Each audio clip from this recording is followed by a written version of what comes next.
On a l'impression que le Sénégal est dans un cercle vicieux. Ça veut dire que les alternances se succèdent et se ressemblent pratiquement. C'est dû à un fait. C'est en réalité tous les présidents qui inaugurent un premier mandat ne pensent qu'à une chose, n'ont qu'une seule obsession. Comment avoir le deuxième mandat par tous les moyens. Et généralement, les gens ne lésinent pas sur les moyens institutionnels, les moyens constitutionnels, parce qu'en fait, ici, quand on a un président, il a tous les pouvoirs pratiquement, et il assujettit l'ensemble des institutions, les moyens financiers. Donc, ce qui fait qu'en réalité, quand vous investissez l'ensemble de ces moyens, donc le combat est totalement inégal. C'est un combat entre David et Goliath.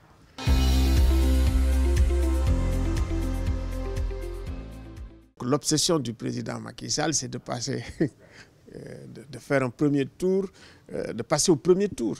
C'est une obsession. Donc, même séquence, reproduction des mêmes pratiques, pratiquement.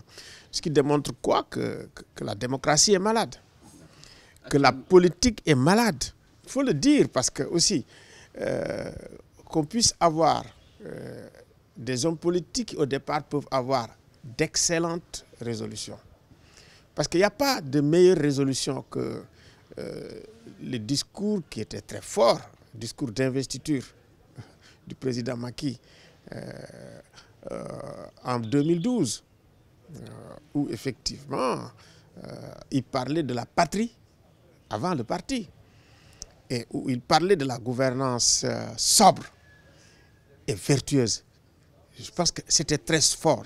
Ça résonne encore dans la tête et dans le cœur des Sénégalais.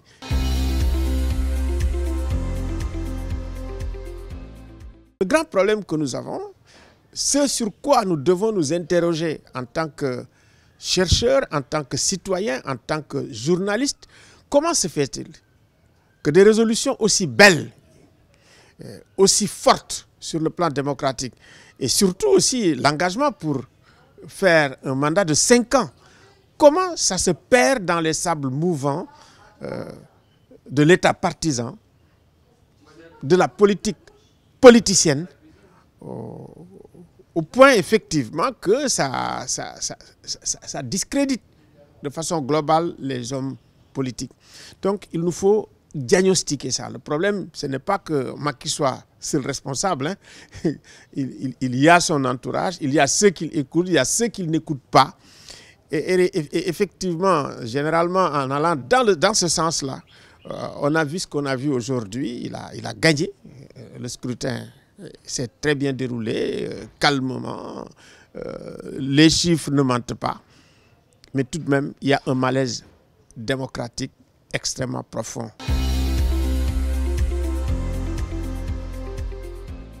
Nous avons été dans une séquence historique qui, sur le plan effectivement démocratique, peut être considérée comme une régression. Sur le plan politique, peut être considérée comme une régression. C'est une séquence politique faite de tension, de contestation et de dissensus sur le processus électoral. Donc, il fallait être vraiment naïf pour penser effectivement que nous allions vers une élection où effectivement la victoire au premier tour allait être reconnue par tout le monde. Mais malgré tout, en dépit de tout, et pour voir comment on peut ouvrir une nouvelle séquence historique, séquence qui va être faite de compromis, parce que c'est ça aussi la démocratie, faite de dialogue, une séquence historique surtout faite de réconciliation, parce que le Sénégal a besoin de réconciliation par rapport aux enjeux qui pointent à l'horizon, l'enjeu du gaz, l'enjeu du pétrole, et qui exacerbe la compétition politique aussi.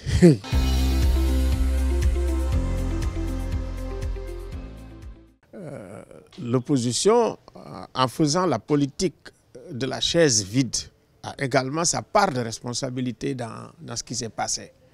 Je pense qu'il faut toujours venir à la table et prendre acte si vous voulez, du dissensus, prendre acte de ce qui s'est passé. Mais en n'étant pas à la table de négociation. Et puis bon, l'opposition, tout le monde n'avait pas les mêmes intérêts. Et tout le monde est animé. Quand on fait de la politique, quand on a un parti politique, on est un leader, son objectif c'est la conquête du pouvoir. C'est tout à fait naturel.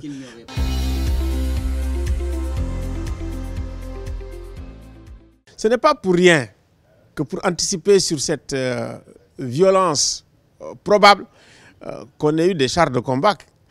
Le jour de la déclaration des résultats, il fallait aller dans les principaux ronds-points de Dakar. Vous allez voir les chars qui ne sont pas encore rangés. Ils sont là. Ça veut dire que tout le monde prévoyait la violence. Mais il n'y a pas eu de violence parce que nous, société civile, nous nous sommes levés. C'est parce que les chefs religieux ont parlé. C'est parce qu'effectivement, les Sénégalais ne voulaient pas de violence, ne voulaient pas la répétition de ce qui s'est passé avant, avec les morts, sans que ça ne résolve quelque chose de façon concrète. Et de mon point de vue, la maturité politique pour le pouvoir, c'est de ranger les chars de combat, c'est de libérer tous les détenus politiques, toutes les personnes qui ont été arrêtées dans ce cadre-là.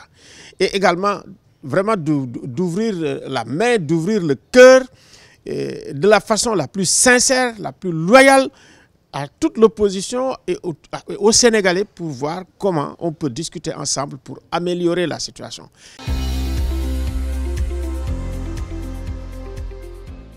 C'est évident, il y a des pays hégémoniques déjà qui contrôlent certaines choses qui font que forcément, je dis, ils dérégulent même nos systèmes, que ce soit politique, économique ou social. Vous prenez la Banque mondiale, le FMI. Vous allez aux élections, voilà, vous avez par exemple des leaders qui font des tas de promesses. Mais une fois que les élections sont finies, vous êtes élu, vous arrivez, vous allez trouver le dossier de la Banque mondiale qui vous dit voilà ce que vous devez faire. Ça dérégule. Vous pouvez venir dire bon, je vais faire des écoles, des soins de santé. On dit fermez les écoles, voilà le budget, vous diminuez. Soins de santé, voilà, vous diminuez. Alors, que deviennent les promesses que vous aviez faites? Que deviennent les aspirations du peuple que vous avez portées vous-même? C'est des formes de dérégulation, à la fois politique, économique et sociale, qui déstabilisent souvent. Donc, déjà, vous ne pouvez pas exclure l'ingérence. De plus, nous avons des pays qui sont extrêmement faibles. Quand le Mali a été occupé, il a fallu que la France vienne. Bon, avec l'illusion peut-être que la France allait régler le problème, mais non, ce n'est pas réglé. De plus en plus, effectivement, nous avons des problèmes de sécurité. Il n'y a que le Mali qui reste comme truc. Et encore, Bamako commence à être menacé.